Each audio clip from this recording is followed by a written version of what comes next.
Juju Watkins starred with Joel Embiid in an AT&T commercial and threw out a first pitch at a Dodgers game. Another big opportunity is at hand. Southern California's sensational sophomore has a chance to grab the torch that Caitlin Clark carried the past few years as the standard-bearer for women's college basketball. "I wouldn't really say pressure," she said Wednesday at Big Ten Media Day. "So many great teams in this league, and I think my main focus is just winning with my team. And wherever that takes us, we're grateful. I'm grateful for this opportunity."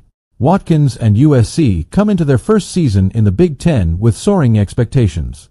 The Trojans made the Elite Eight last year in their deepest NCAA tournament run in 3 decades and were picked by both the coaches and a media panel to win the conference championship. Watkins was voted preseason player of the year, coming off a record-setting season as a freshman, and the possibilities for her seem endless at a time when interest in the sport has never been higher. Clark, with her flurry of three-pointers from Stephen Curry range, paved that path the past 4 years at Iowa. She set a Division I record by averaging 28.4 points in her career and was the obvious choice to get drafted with the #1 pick by the Indiana Fever. Watkins, meanwhile, was first-team All-American last season. She finished second in the country to Clark in scoring at 27.1 points per game and set a national record for a freshman with 920 in all. USC routinely played to packed crowds with celebrities in attendance. "I don't know that there's been a young African-American superstar in women's basketball at this age be able to have this platform, and I think that's going to do a ton for communities both in LA and across the country," USC coach Lindsey Gottlieb said. "I wouldn't bet against her to be able to handle anything. At the same, it's our job to prep her for what might be coming and make sure she's able to have joy and be a kid." She said Watkins showed last year she was ready to take women's basketball by storm. "That's what she did off the top, with a grace and an authenticity that is very unique," Gottlieb said. "Obviously, she's a very different human being, a very different player than Caitlin Clark. But I think similarly, there's this thing of the expectations just keep getting bigger and bigger, and they keep delivering."